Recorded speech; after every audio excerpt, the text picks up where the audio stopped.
le premier sujet avec les lois d'impureté en rapport avec la vache rousse. Je précise, si quelqu'un va avoir un contact avec la mort de manière directe ou indirecte, d'accord? Alors il doit avoir une purification qui passe par la vache rousse.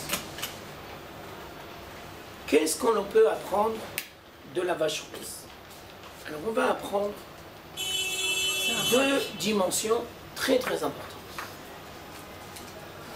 La vache rousse, on a l'habitude de dire que c'est un chok, c'est-à-dire dogme. Et très souvent, on entend une aberration. Et l'aberration, c'est comme ça. Les dogmes n'ont pas de raison. Dieu nous donne des lois, des chukim, des dogmes, mais ils n'ont pas de raison. Et nous, on doit s'habituer à accepter qu'il n'y a pas de raison. Alors, je tiens à dire que nous ne sommes pas venus sur Terre pour être imbéciles et rester imbéciles. Non. Et donc, on n'a pas le droit de dire que les dogmes sont sans raison. C'est presque du blasphème. Ça voudrait dire que Dieu, il donne stam, sans aucune raison. Il aurait pu nous dire, bah, vous vous grattez le nez, ou bien vous faites la vache rousse, ou bien vous faites n'importe quoi. Ça, c'est du blasphème. C'est pas comme ça qu'il faut formuler les choses. Il faut dire, les dogmes sont des préceptes très profonds. Et nous pouvons, des fois, découvrir certaines dimensions des dogmes. Mais de là à dire que l'on comprend tout, non. Il y a une sagesse divine qui nous dépasse. Il y a des dimensions qu'on n'arrive pas entièrement à maîtriser. Mais je tiens à préciser que tout est cohérent, qu'il y a une raison profonde à chaque chose. Simplement, aujourd'hui, dans les conditions dans lesquelles nous sommes, on a du mal à tout gérer correctement. Mais ça ne veut pas dire qu'il n'y a pas de raison. Alors je vous donne certaines illustrations qui, à mon avis, sont très importantes. Il y a 2 semaines, par exemple, on a vu la mitzvah de tzitzit. Alors tu peux dire, c'est un dogme. Dieu, il a dit qu'il faut se balader avec des ficelles de religion. Les garçons, ils doivent se balader avec des ficelles de religion. Comme ça, il a dit. Mais je tiens à préciser que ça va un peu plus loin. Dans la chassidoute, on va expliquer comme ça. Les fils blancs, c'est une illustration du monde matériel. Dans le tzitzit, il y a des fils blancs. Les fils blancs, c'est le monde matériel dans lequel nous vivons. Les 6 jours de la semaine de Chol. Mais il y en a plus, parce qu'il y en a 8. Et à l'intérieur du fil blanc, il y a un fil bleu d'azur. Le fil bleu d'azur, c'est la neshama. Ou bien, comme dit Rebecca très justement, Shabbat. Levana, pardon. Excusez-moi, je me suis trompé. Alors, je tiens à préciser que tu vois que les Chachamim, oui, ils ont essayé de dévoiler certaines dimensions que nous sommes capables d'intégrer et qu'il y a une logique, il y a une cohérence. Ça ne veut pas dire que Dieu il nous donne sans raison. Dire que Dieu nous donne sans raison, c'est du blasphème. Ça voudrait dire que Dieu nous prend pour des imbéciles. Et ça voudrait dire que Dieu n'a pas de logique. On ne peut pas dire une chose pareille.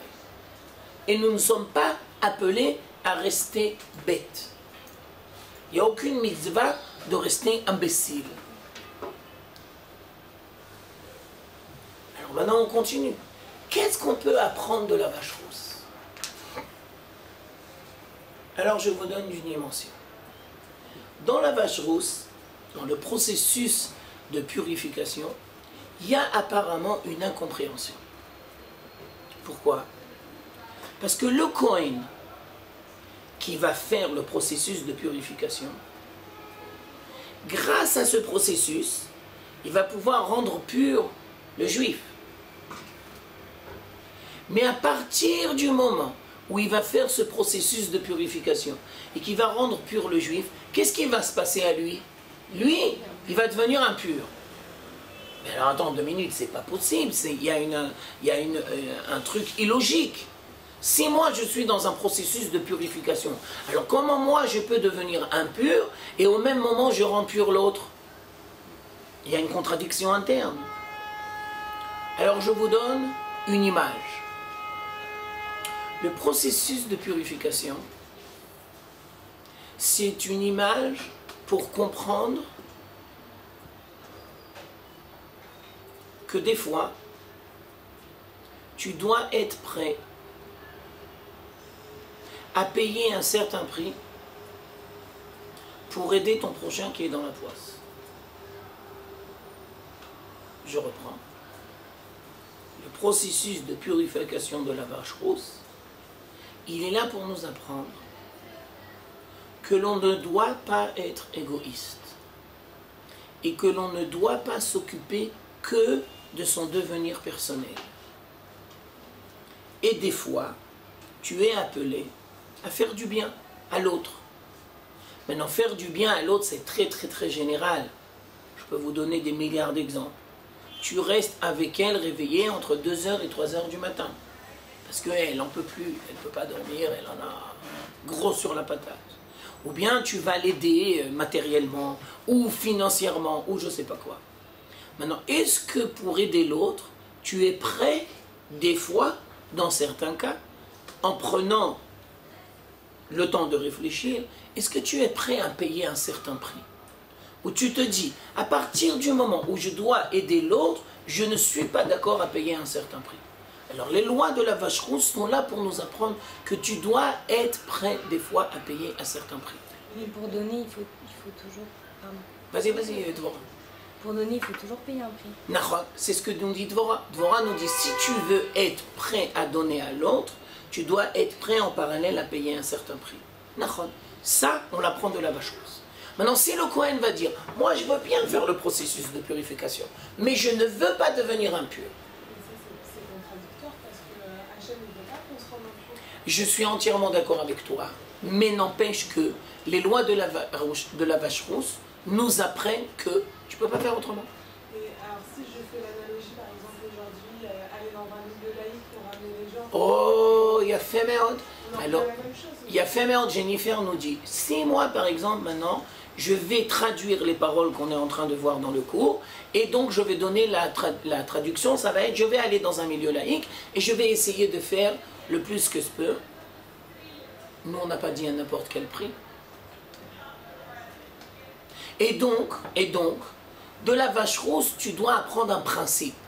Comment tu réalises ce principe? Ça, c'est très difficile. Ça demande beaucoup de réflexion. Mais tu dois comprendre le principe. Le principe, c'est que tu ne vis pas tout seul. Et que des fois, comme l'a dit Dvorah très justement, quand tu veux aider l'autre, eh ben, tu te dois de payer un prix. Maintenant, tu devras te poser la question. Quel est le prix? Est-ce que ça en vaut la peine? Et est-ce que c'est pas trop cher? Nahon. Nahon. Alors toi, tu dis très justement, ça va dépendre aussi de tes capacités. Le Kohen, il perd son statut de Kohen. Non, temporairement, il va devenir impur et on va le purifier après. D'accord? Maintenant, je vous donne encore une autre image. C'est marqué aussi dans la Chassidoute. Le Mashiach, il est en chemin. Ouais, le Mashiach, il est en chemin depuis bien longtemps. Mais il s'est embourbé, le Mashiach. Parce qu'il est dans son carrosse, et son carrosse, il est embourbé. Est-ce que toi, tu es prêt à rentrer dans la boue pour faire avancer la carrosse du Mashiach? Si toi, tu dis non, il n'en est pas question, à aucun prix. Moi, je veux le Mashiach, mais je ne suis pas prêt à faire des efforts et à payer le prix. Eh ben, il restera embourbé, Yahweh. Tu pourras entendre encore longtemps. Ça veut dire que la vache rousse veut nous apprendre à prendre conscience que nous ne sommes pas tout seuls et qu'on fait partie d'un peuple ou d'une communauté ou d'un groupe. Tu vis toujours en société et tu dois apprendre à vivre correctement en société. Et quand tu vis en société, ben, il y a des conséquences. Mais maintenant, je voudrais aller plus loin dans mon analyse. La question que je voudrais poser maintenant, c'est, mais pourquoi maintenant, dans la paracha de Chukat, on va nous apprendre les lois de la vache rousse? Première réponse. Je vous ai dit dans les cours précédents qu'avec la faute des explorateurs, on va rester 40 ans dans le désert. Et je vous ai expliqué que la génération qui a fauté dans la faute des explorateurs est appelée à disparaître.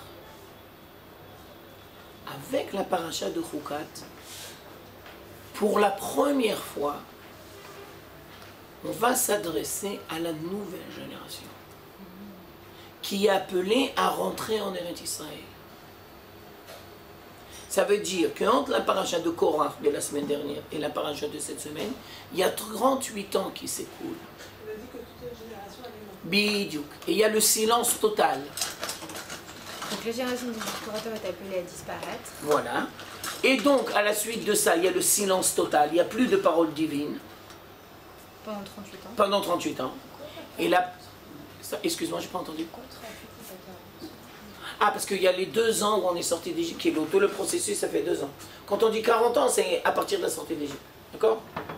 Et donc... 38 ans, pardon. 38 ans où Dieu ne va pas s'adresser à la communauté d'Israël. Non, en sortant d'Égypte, et le don de la Torah, et la faute du veau d'or, et la réparation, et la faute des explorateurs, tout ça, ça prend 2 ans. Et donc, pendant 38 ans, il n'y aura pas de parole divine.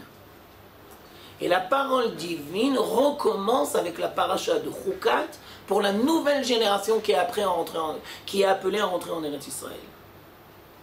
Et donc, la nouvelle génération se doit de ne pas recommencer la faute de leurs ancêtres. Et ils se doivent de comprendre que nous sommes une société. Et on se doit de vivre correctement en société et d'apporter une contribution positive à la société. Maintenant, c'est quoi la faute des explorateurs? Eh bien, ils ont influencé négativement la société. Et tout le monde les a suivis. Alors maintenant, il faut réparer. Alors les lois de la vache rousse sont là pour nous apprendre à réparer la faute des explorateurs. Que tu fais partie de la société et que tu dois être prêt à t'investir dans la société. Et que tu dois hésiter. Est-ce que oui? Est-ce que non? Comment je le fais? Est-ce que c'est un prix trop cher? Est-ce que ça en vaut la peine? Est-ce que ça en vaut pas la peine? Est-ce que ça se fait à mes détriments? Est-ce que ça se fait trop à mes détriments? Je tiens aussi à préciser que pendant 38 ans, qu'est-ce qu'ils ont fait, la communauté d'Israël? Eh bien, ils ont enterré les morts. À chaque année, à Tisha B'Av, il y avait les morts. Donc, c'est les lois de la vache rousse. Donc, ça correspond tout à fait. Les lois de la vache rousse, c'est pour te dire par allusion, qu'est-ce qu'ils ont fait pendant 38 ans? Ils ont enterré leurs morts pendant le désert. Et donc, on va nous apprendre les lois de la vache rousse, parce que c'est ça dont ils avaient besoin. Jusqu'à là, c'est clair?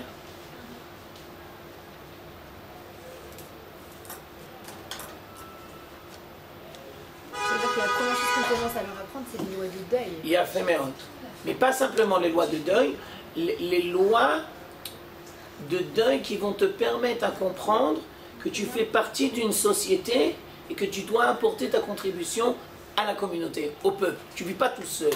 Tu ne t'enfermes pas dans ton système. Je me permets de dire qu'avec 2000 ans d'exil, eh ben, la communauté d'Israël, elle en a mangé des vertes et des pas mûres. Nahon. Ah, c'est pas grave.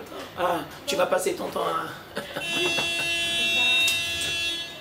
Alors, il ne faut pas être Lubavitch pour comprendre que chacun d'entre nous se doit d'aider la communauté d'Israël. Et on se doit d'apprécier à juste terme les très bonnes actions que fait le mouvement Lubavitch, les lumières de Shabbat, les tfilines, etc., ou en Asie, ou en Népal. Ça veut dire que tu comprends que la communauté d'Israël s'est complètement égarée et que toi, tu dois être prêt à les ramener. Tu n'es pas obligé de faire exactement comme les Lubavitch, mais tu dois comprendre le principe, tu dois comprendre le rationnel. Et toi, tu dois te poser la question, en quoi et de quelle manière je peux apporter ma contribution. Je vais plus loin dans mon analyse. Le plus grand cadeau que tu peux faire au peuple d'Israël, c'est de grandir équilibré, sain de corps et sain d'esprit. Ça, c'est le plus grand cadeau que tu peux faire. Ça veut dire que tous les gens qui vont te rencontrer ne pourront que apprécier le fait qu'ils t'ont rencontré. Ça veut dire, si vous comprenez bien ce que je suis en train de dire, pour amener ta contribution à la communauté d'Israël, tu dois grandir. Le plus beau cadeau que tu peux faire à tes enfants, c'est de grandir. Le plus beau cadeau que tu peux faire à ton mari, c'est de grandir. Et on l'a toujours dit, que de la même manière que les parents font grandir leurs enfants, les enfants font grandir les parents. Mais je me permets de dire que ce n'est pas obligatoire. Et ça demande du temps, et des efforts, et de la réflexion, et des investissements. Je me permets de dire, parce qu'on se rapproche tout doucement de la fin de l'année, que, à vrai dire, la midrasha commence quand elle se termine. Ouais. Maintenant, c'était le Ça veut dire, maintenant, tu vas commencer véritablement travaux pratiques. à essayer d'intégrer à ton rythme et à ta manière les différentes valeurs que tu as découvertes au Mahono. Tu as 120 ans pour le faire. On n'est pas pressé. Le but, c'est pas d'y arriver. Le but, c'est d'avancer. Tiens, excuse-moi, fais-lui passer, regarde. J'en ai 3. Je peux te le donner. Oh, merci beaucoup. J'en ai encore un autre si tu veux. Baruch atah Adonai, Eloheinu melech haolam shehakol nהיה. Amen. Ça, c'est la première idée de la page. Maintenant, deuxième idée de la paracha. La paracha va nous exposer un sujet très douloureux. Le sujet s'appelle la faute de mon cher Rabbeinu. Ça, c'est un sujet douloureux qu'on se doit de traiter avec précaution. La communauté d'Israël, le peuple d'Israël, vont être confrontés dans le désert à un manque d'eau.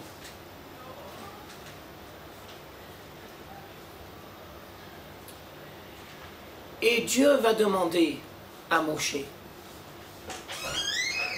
de prendre le bâton et de parler au rocher. Et on sait tous que à ce moment-là, il va y avoir un décalage. Moshe ne va pas faire exactement ce que Dieu va lui demander. Et il va frapper le rocher. L'eau va sortir. Mais Dieu va lui dire, je ne peux pas rentrer en Eretz Israël. Excusez-moi. Ouais, vas-y, je t'écoute.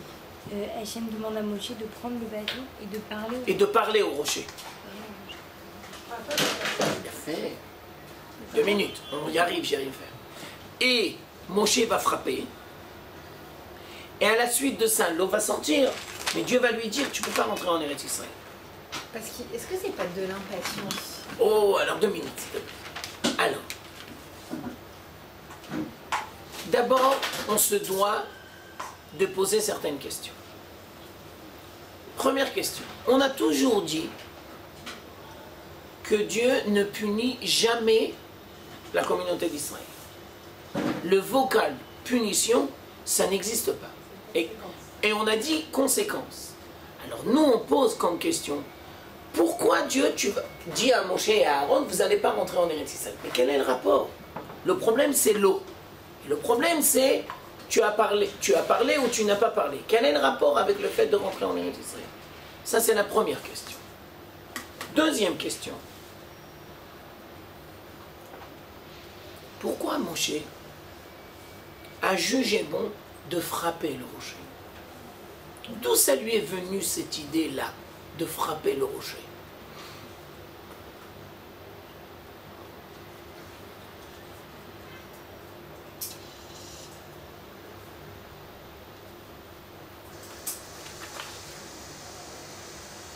On s'arrêtera là pour les questions. On pourra en dire d'autres, mais on va s'arrêter là pour les questions et on va commencer à répondre. Les problèmes d'eau dans le désert, c'est pas la première fois qu'on les rencontre. Non. Quand tu lis le texte biblique attentivement, tu t'apercevras que c'est déjà arrivé une histoire pareille. Quand La famille de Myriam. on venait de sortir d'Égypte, on est dans la paracha de Béchalach. C'est là où il y a le miracle de la mer Rouge.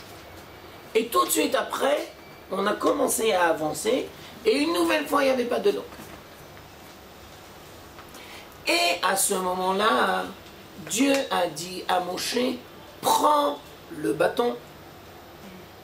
Et à ce moment-là, il lui a dit, frappe le rocher. Et l'eau, elle est sortie.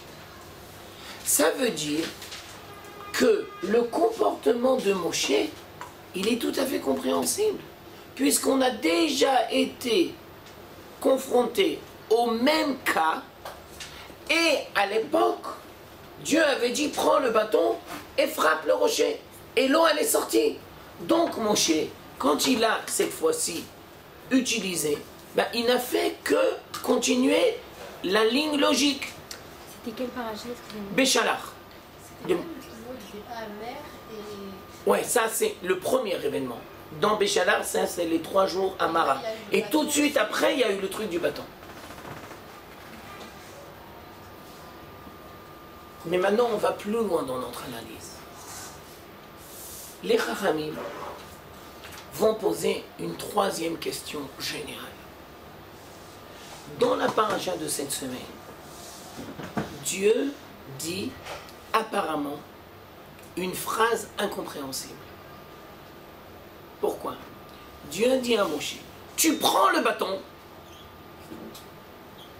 mais qu'est-ce que tu fais avec? Tu parles au rocher. Alors normalement, si tu écoutes la parole divine correctement, tu es en droit de te poser une question. C'est quoi la question? Mais alors pourquoi je prends le bâton? Si en fin de compte je vais prendre le bâton, qu'est-ce que je vais faire avec? Je ne vais pas l'utiliser. Alors pourquoi toi, Dieu, tu me demandes de prendre le bâton en sachant pertinemment que je ne dois pas l'utiliser puisque tu me demandes de parler? On avait dit que c'était pas la signification du bâton. Oh, alors maintenant je vais y arriver. Je vois que tu poses toujours des questions géniales. Tu es fidèle à la tradition. Alors, j'explique. La troisième question, c'est que Moshe était dans une incompréhension. Il y a eu un doute, il y a eu une incompréhension. Parce que Dieu lui a dit, tu prends le bâton. Mais d'un autre côté, il ne lui a pas dit quoi faire avec le bâton. Mais il doit prendre le bâton. Mais il ne lui a pas dit quoi faire avec. Et en parallèle, il lui dit, tu dois parler au rocher. Alors maintenant, on explique. Le bâton, c'est le bâton avec lequel Dieu, à travers lequel Moshe a fait tous les miracles en Égypte. Ça veut dire, si vous voulez, le bâton, c'est l'illustration des miracles. L'ère des miracles. La génération des miracles. La génération qui a besoin des miracles. Alors quand on est sorti d'Égypte, et maintenant je me dois de vous préciser, et qu'on était à un niveau spirituel très bas, puisqu'on était dans les 49e degrés d'impureté, Dieu dit, il n'y a pas le choix. Je dois vous faire sortir d'Égypte, c'est la fin, c'est la 99e, c'est à la dernière seconde. Si je ne peux pas sortir d'Égypte, c'est la fin. Alors j'ai pas le choix. Alors je vais le faire de manière miraculeuse. Pourquoi je le fais de manière miraculeuse? Parce que si j'attends que vous arrivez par vous-même à comprendre que vous ne faites pas partie d'Égypte, qu'il faut sortir d'Égypte, parce que vous avez un destin qui est de recevoir la Torah et d'arriver en Eretz Israël, ben je peux attendre bien longtemps. Alors Dieu dit, j'ai pas le choix, je fais les miracles. Et donc quand on voit le bâton, c'est le symbole des miracles. Et donc la première fois dans la paracha de Béchalach, quand on a été confronté à un problème d'eau, et ben Dieu dit à Moshe, pour cette génération qui a besoin des miracles, tu fais le bâton et tu utilises le bâton. Et alors maintenant c'est génial. Mais maintenant dans la paracha de Choukat, en sachant pertinemment qu'on est dans la nouvelle génération, c'est-à-dire celle qui a grandi dans le désert et qui est appelée à rentrer en Eretz Israël, et en sachant pertinemment qu'en Eretz Israël, nous ne serons plus nourris avec les miracles, la manne et le puits, mais on sera nourris de manière naturelle. Alors Moshe doit prendre le bâton, mais doit surtout ne pas l'utiliser. Pourquoi? Pour que tout le monde comprenne, comme tu dis très justement, que l'ère du bâton est terminée. Ça veut dire, si toi, Moshe, tu prends le bâton et tu utilises le bâton, ça voudrait dire que tu veux continuer un processus qui n'est plus adéquat, parce que c'est plus la même génération. Il y a un décalage. Le processus qui était valable pour la génération qui vient de sortir d'Égypte, ce n'est plus maintenant le même processus. C'est pour le faire grandir. Et donc, les Chachamim viennent nous les expliquer que Dieu dit expressément à Moshe de prendre le bâton et ne lui dit pas quoi faire avec, pour que Moshe comprenne que le bâton c'est fini. L'ère des miracles est terminée. On doit maintenant rentrer dans une nouvelle ère. Non, parce que si tu ne prends pas le bâton, alors tu risques de croire qu'on va encore l'utiliser. Tu veux montrer maintenant l'inefficacité du bâton. Tu veux montrer qu'il est inutile. Alors comment je te montre qu'il est inutile? Tu le prends mais tu fais rien avec. Tu comprends? Maintenant je voudrais continuer. Mais j'ai une question. Vas-y, bon. Attends, excuse-moi. Maintenant c'est Rebecca. Je crois que je vais te demander un nouvel verre d'eau. Merci beaucoup. Comment ça se fait qu'Hachem il n'a pas été clair avec Moshe? Pourquoi il n'a pas dit directement? Ça, parce que, non, parce il lui a que laissé croire. selon la logique divine, C'était évident. c'était évident. Mais peut-être qu'il n'a pas compris Moshe. Nahot, ça va être la suite du cours. Moi, ce que j'ai du mal à comprendre, c'est de dire que Moshe, qui était prophète, n'ait pas compris le rôle qu'il avait à jouer à ce moment-là. Bah, c'est exactement la suite du cours. Peut-être que le peuple, il n'aurait pas compris si Moshe était resté. Bah, c'est exactement la suite du cours. Vos questions sont absolument géniales. Simplement, il faut juste attendre un tout petit peu. Alors maintenant, on continue. Et donc, quel est l'outil par excellence que Moshe doit utiliser avec la nouvelle génération? Réponse, la parole. Alors je m'excuse parce que ça va très très loin. Première explication de la parole. Quand on est Eretz Israël, il n'y a pas de pluie. Qu'est-ce qu'on fait? On prie.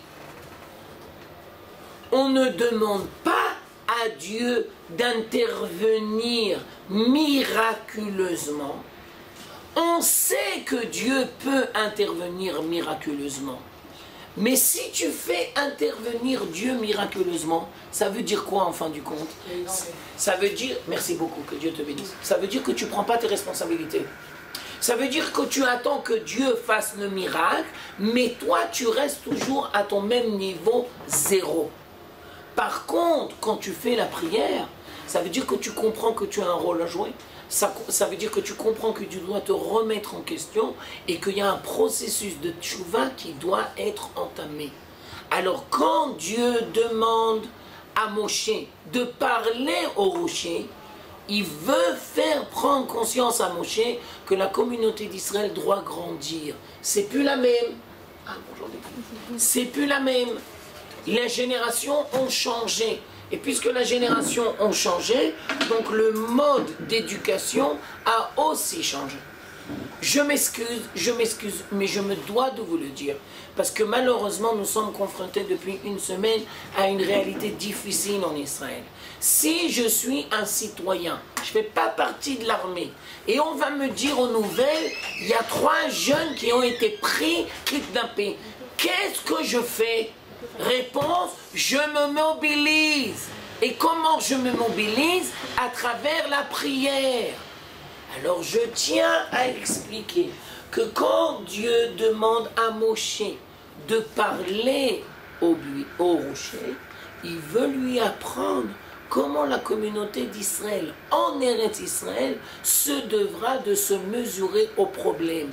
Tu ne te mesures pas au problème comme quand on était en Égypte et qu'on te demandait une intervention miraculeuse, d'un air de dire c'est Dieu qui va faire tout le boulot et moi je me croise les pouces.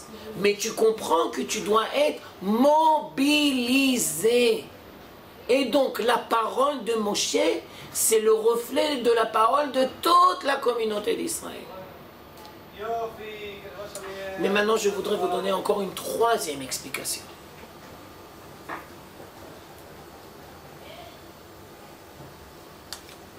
Dans l'éducation, ça peut être individuel ou collectif, c'est exactement le même processus.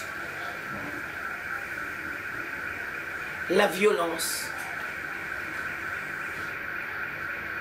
verbale ou la violence, les coups, sont toujours l'expression d'une faiblesse. Non. Ça veut dire que si tu es appelé à utiliser la violence verbale ou les coups, ça veut dire que tu as déraillé. Non. Ça veut dire que tu n'as pas les moyens de gérer correctement le problème et donc tu utilises la force. Maintenant, je tiens à préciser que dans l'éducation, il ne doit pas avoir de rapport de force. S'il y a des rapports de force entre le mari et son épouse, ou des rapports de force entre les parents et les enfants, ça veut dire qu'il y a quelque chose qui déraille. Et on va plus loin dans notre analyse, c'est quoi qui déraille? La parole déraille. Les coups commencent toujours où la parole s'arrête. Les coups commencent toujours où la parole s'arrête. Et donc, quand Dieu demande à Moshe de parler à la nouvelle génération, il veut en fin de compte nous expliquer que les coups, ça ne marche pas. Les coups, c'est une image. Les miracles, c'est comme les coups. Ça veut dire, ça fait un résultat tout de suite, mais après, ça s'en va directement. Les coups et les miracles, c'est exactement la même chose. Et de la même manière que Dieu utilise les miracles quand il n'a pas le choix, parce que la communauté d'Israël est à un niveau spirituel très bas, la même chose exactement. Les parents ou les éducateurs, ils utilisent la violence quand ils sont dépassés, quand ils perdent les pédales, quand ils ne savent pas gérer correctement.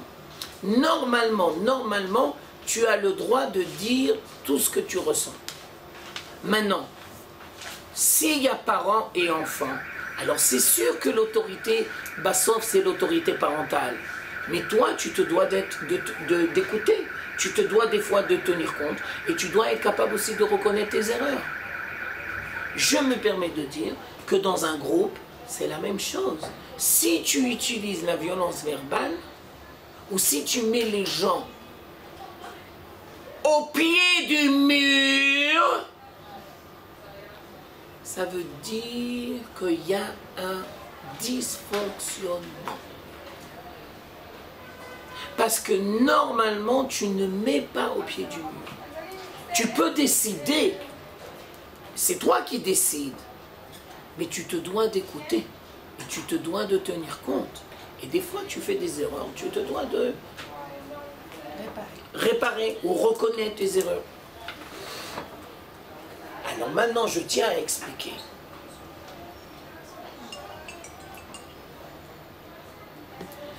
Pourquoi Dieu dit à Moshe, tu ne peux pas rentrer en Eretz Israël?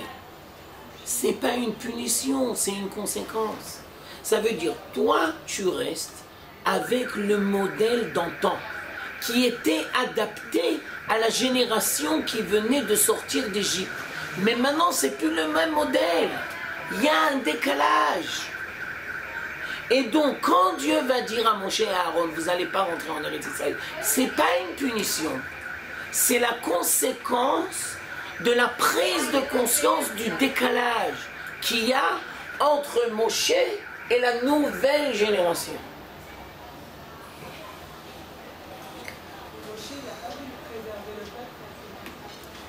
D'une certaine manière, oui, tu as raison, Jennifer. Mais Dieu y voit à long terme. Ça veut dire, peut-être que pour l'instant, tu veux le protéger. Donc tu veux continuer parce que tu imagines qu'ils ne sont pas encore véritablement capables de gérer correctement la nouvelle notion. Mais n'empêche que tu ne peux pas les protéger éternellement. Ils devront rentrer en Eretz Israël. Ils devront se confronter à la difficulté. Et ils devront apprendre à trouver les bonnes solutions à leurs problèmes. On va dire qu'on ne va pas faire un procès d'intention. Parce que qui nous sommes. Mais on va dire qu'il y a un décalage. De toute façon, on avait vu dans un autre cours qu'il y avait énormément d'explications à ça. Nahon, bidiouk, c'est pour ça que maintenant je te donne une facette des choses. Deuxième facette des choses. La faute de Moshe n'est pas marquée textuellement dans le texte. Mais alors, est-ce qu'on peut dire que c'est une faute si c'est un décalage? Nahon, c'est pour ça que moi je préfère utiliser le mot décalage. Ah, ok. Parce que qui je suis pour faire un procès d'intention? Alors, je reprends. Dans le texte, il y a une explication biblique difficile. Vous ne m'avez pas sanctifié aux yeux de la communauté d'Israël. Mais la faute en elle-même, elle n'est pas expliquée. Alors, ce que je vous dis, qu'il a frappé et qu'il n'a pas parlé, c'est l'explication, par exemple, de Nachmanide. Mais maintenant, je vais vous donner une autre explication qui va dans la même ligne, mais qui met l'accent sur une autre chose. Depuis 2 semaines déjà, la communauté d'Israël, elle est en train de foirer. Ça veut dire, il faut faire très attention. Be'alotecha, shlach lecha, korach, ça va faire 3 semaines que la génération qui est sortie d'Égypte, ils sont en train de foirer. D'accord? Il y a eu la faute des explorateurs, et maintenant on commence la nouvelle génération. Et donc, Moshe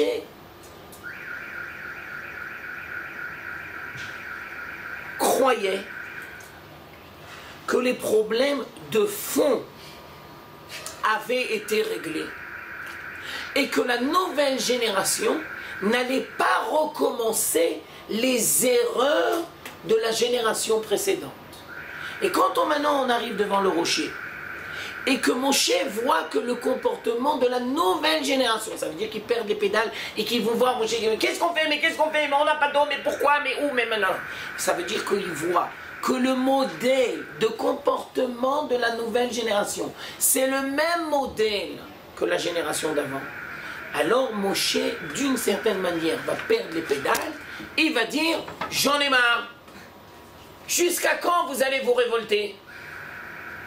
Et les Chachamim nous disent, Moshe a perdu les pédales parce qu'il a dit dans sa tête, quoi, ça voudrait dire qu'on n'a pas avancé?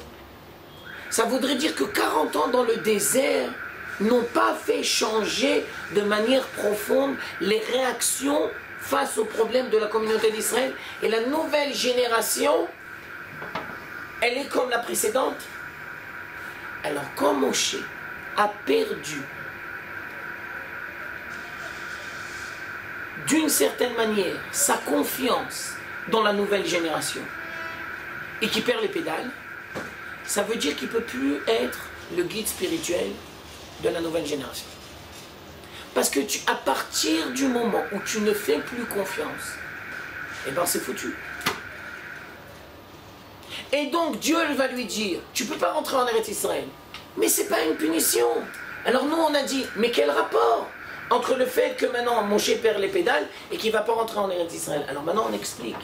Le fait que tu perds les pédales, c'est l'expression que tu as perdu ta confiance dans la nouvelle génération. Tu as perdu ta confiance dans la nouvelle génération, tu ne peux pas être leur guide. Arrête de travailler. D'accord. Donc tu ne peux pas.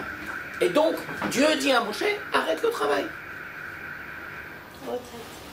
Exactement. Anticiper.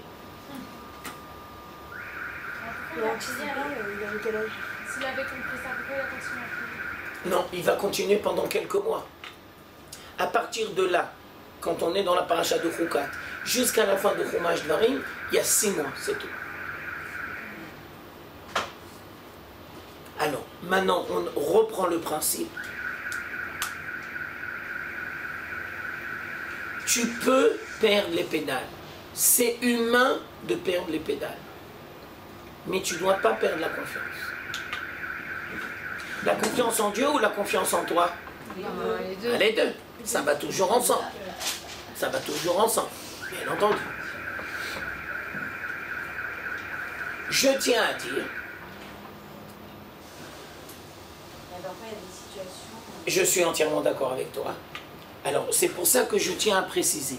Quand je vous ai expliqué la faute des explorateurs, et c'est la première fois grâce à vous que j'ai réussi à expliquer les choses de cette manière. Alors, je tenais à vous remercier.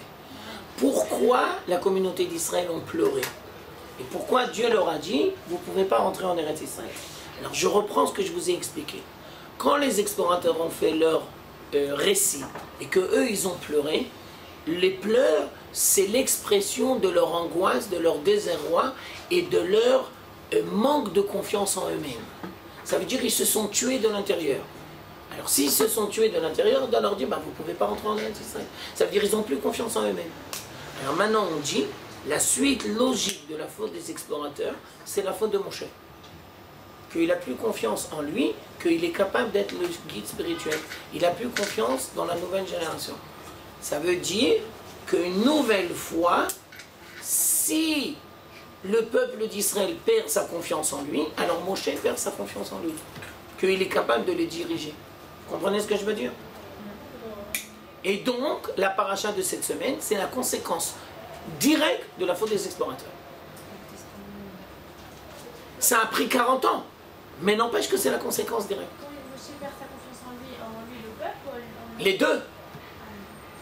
Parce que à partir du moment où il n'a plus confiance en eux, ça l'amène à dire, donc j'ai plus les capacités pour les gérer correctement. Donc il perd sa confiance en lui. Ok? Je t'écoute de moi. J'ai pas compris pourquoi la faute de Moshe n'est pas marquée dans le texte. La faute de Moshe n'est pas marquée textuellement. J'ai l'impression, pour qu'on comprenne que c'est pas évident.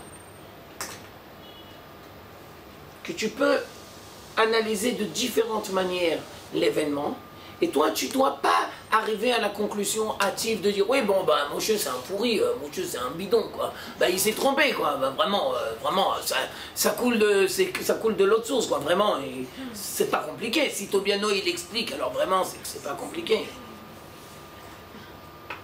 Alors c'est pas marqué exprès pour que tu comprennes bien que la responsabilité du guide spirituel pour toute sa communauté, c'est super dur, tu perds les pédales rapidement. Et le décalage entre les générations, bah, c'est super dur à gérer. Vous savez qu'aujourd'hui, combien il y a de temps entre chaque génération? 10 ans, Non. Non, 30. Aujourd'hui, entre 2 à 3 ans, ça change. Ouais. Par exemple, je vous donne des exemples, pas par rapport aux êtres humains. Quand tu vas acheter dans un magasin d'informatique un ordinateur, et que tu lui demandes au monsieur, je voudrais le dernier modèle, et que tu sors du magasin, qu'est-ce qui se passe? Au même moment, il y en a déjà un autre qui est...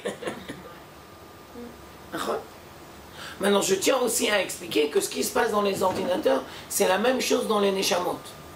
Ça veut dire que... Et si tu fais pas un travail d'adaptation, eh ben, tu peux avoir un smartphone, style Tobiano, mais tu comprends rien. À chaque fois, tu demandes à tes enfants, fais-moi le smartphone, fais-moi le smartphone, fais-moi le... D'accord? Maintenant, vous pouvez dire, bah d'accord, c'est un vieux, le mec, il a 50 ans et plus. Mais attends, on va pouvoir vous d'ici quelques années. Vous allez voir comment le monde y va. D'accord? Ça veut dire, ça cavale à une vitesse de folie, c'est ça que je veux dire. Ça veut dire que comme on est dans des ères messianiques, alors le monde, il a été figé pendant des centaines d'années. Mais maintenant, il y a marqué dans le Zohar que les portes de la science vont s'ouvrir plus ou moins dans les années 1850-1870. Ça veut dire la révolution industrielle. Et donc tu comprends qu'à partir du moment où les portes de la science s'ouvrent, eh ben, ça cavale. Ça cavale, ça cavale. D'accord?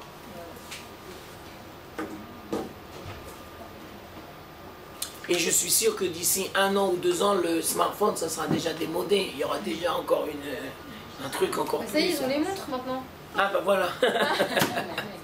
D'accord? Les montres. Mon smartphone. Mon smartphone. Voilà. On fait tic tic tic, Ça fait un an, contact. on fait Comment Voilà. tu fais, Et il y a le. Hein? Tu te mets. T'es comme ça au parleur. Tu peux faire des trucs et c'est ta montre. Ça fait déjà Hein? Avec la tête du. Ça fait 1 an et demi qu'elle est Bah oui, mais c'est. Oui, mais maintenant c'est commercialisé, elle veut dire. Maintenant c'est grand public. D'accord? Ok. Bon, alors ce que je veux dire, c'est que ça va très vite. D'accord? C'est ça que je voulais dire. Ah, donc je reprends ta question pour moi. Pourquoi la faute n'est pas mentionnée exprès? Pour qu'on comprenne bien que c'est pas facile à gérer. D'accord? Troisième sujet de la paracha. Alors, premier sujet, c'était la vache rousse. Deuxième sujet, c'était la faute de Moshe Rabbeinu. Troisième sujet, l'élection du successeur de Moshe. Oh, ça c'est difficile.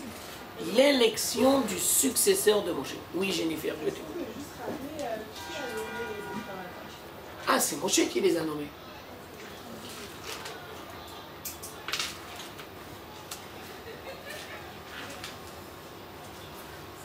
Alors, dans l'élection du successeur de Moshe, il y a 3 étapes.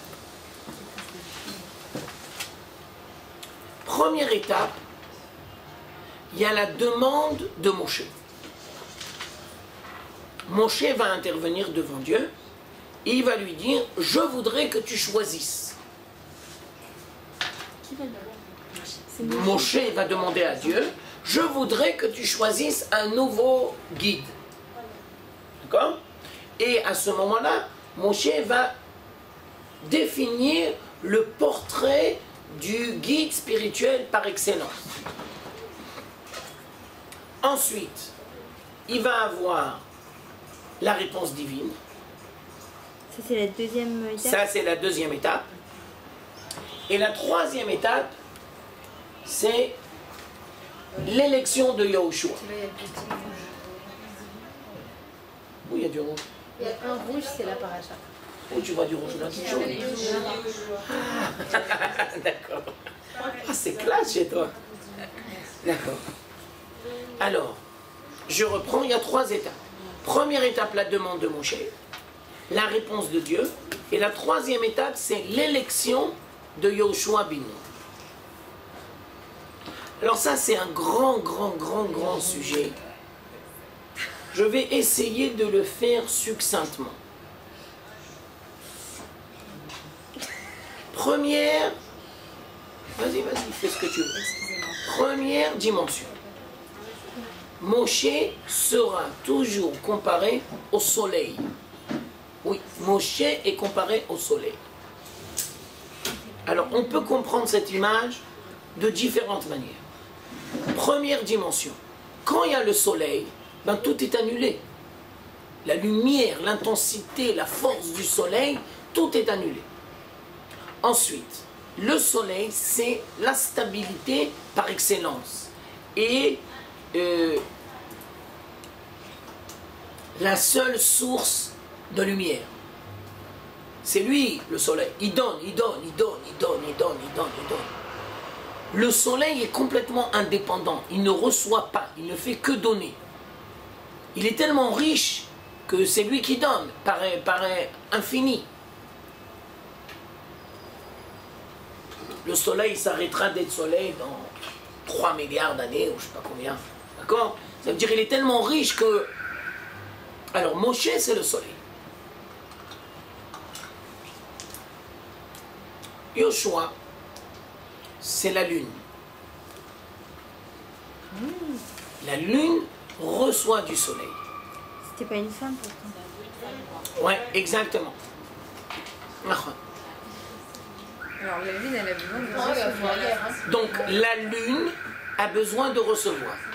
Mais maintenant je me permets, puisque c'est vous qui le dites, puisque nous sommes dans une ère messianique, alors il faut savoir que la lune et le soleil vont redevenir les deux équilibrés. Et donc, ce qui s'est passé dans les temps premiers de la création, que la lune a dit il ne peut pas avoir 2 rois, et donc Dieu lui a dit c'est toi qui seras lune.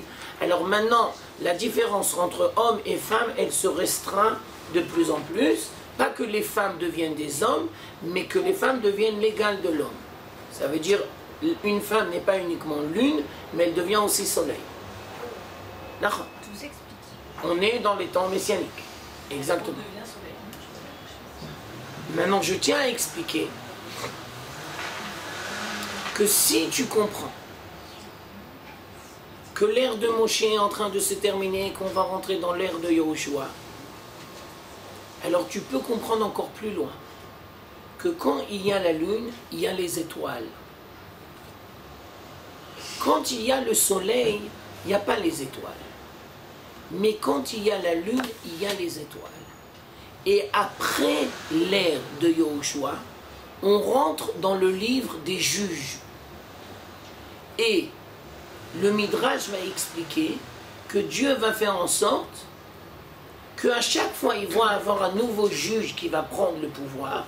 Et en fin de compte, toutes les tribus vont accéder au pouvoir.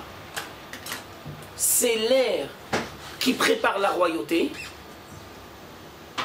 Et donc, quand il y a Yahushua, la lune, alors ça peut permettre les étoiles. Mais je tiens à expliquer qu'il y a une dégradation. Soleil, lune, étoile.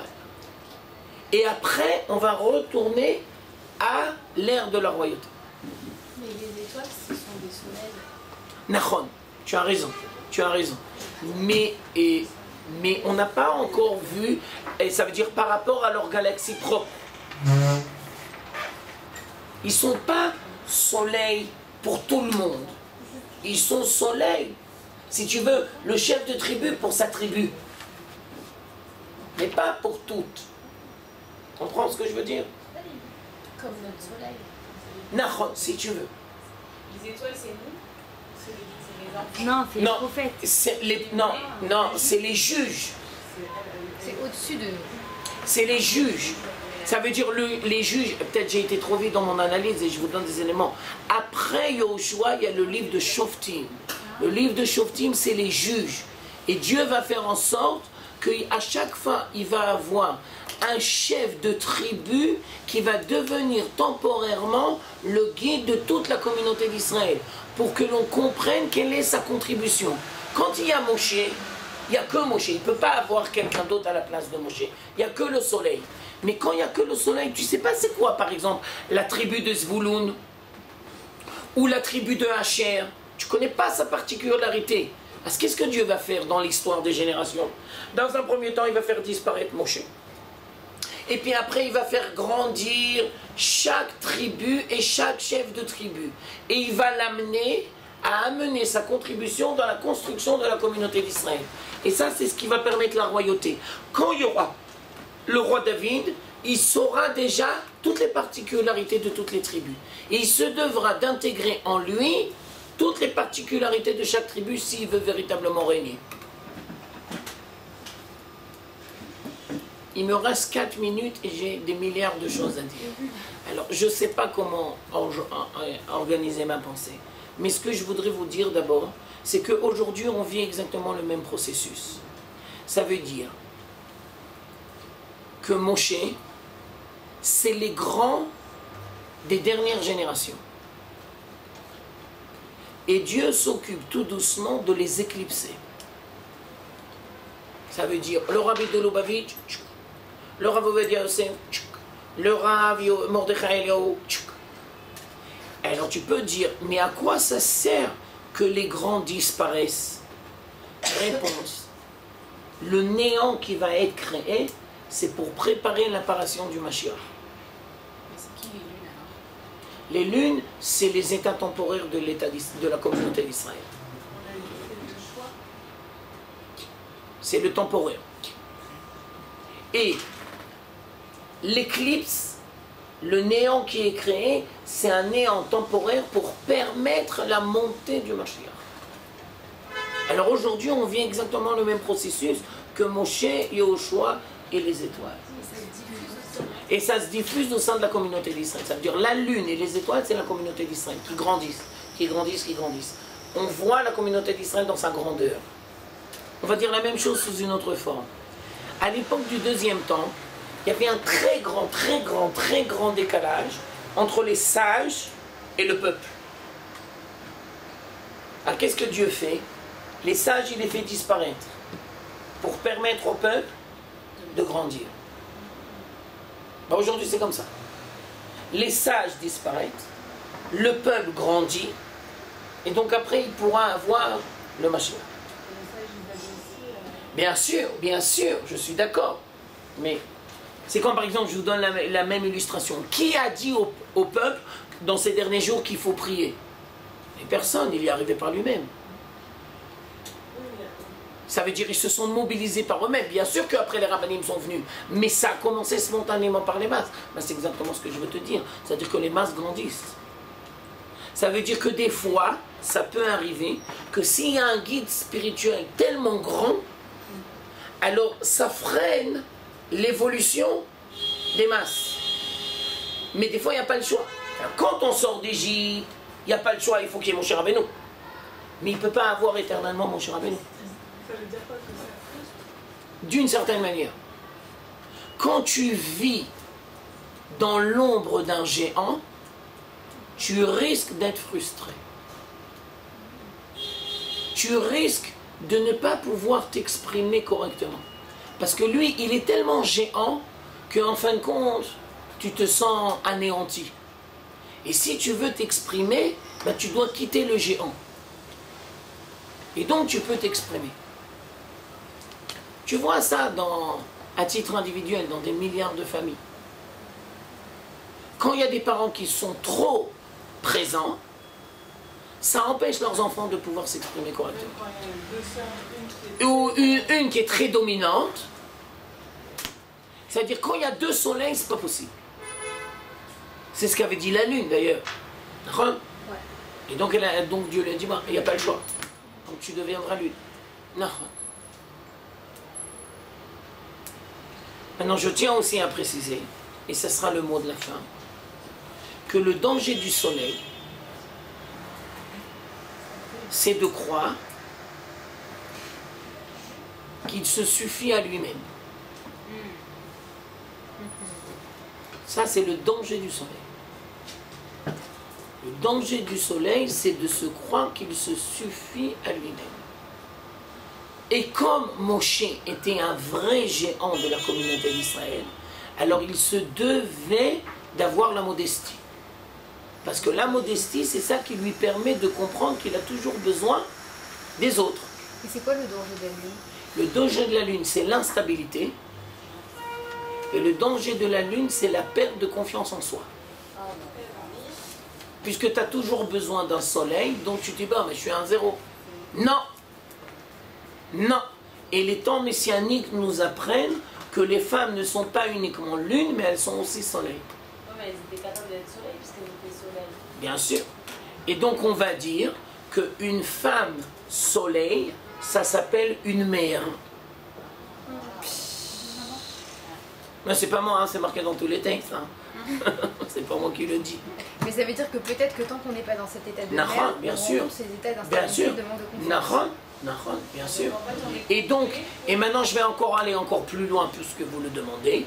Le danger d'une femme soleil, c'est qu'elle va croire que parce qu'elle est soleil, ça veut dire elle donne aux autres, elle n'a plus une image propre à elle-même.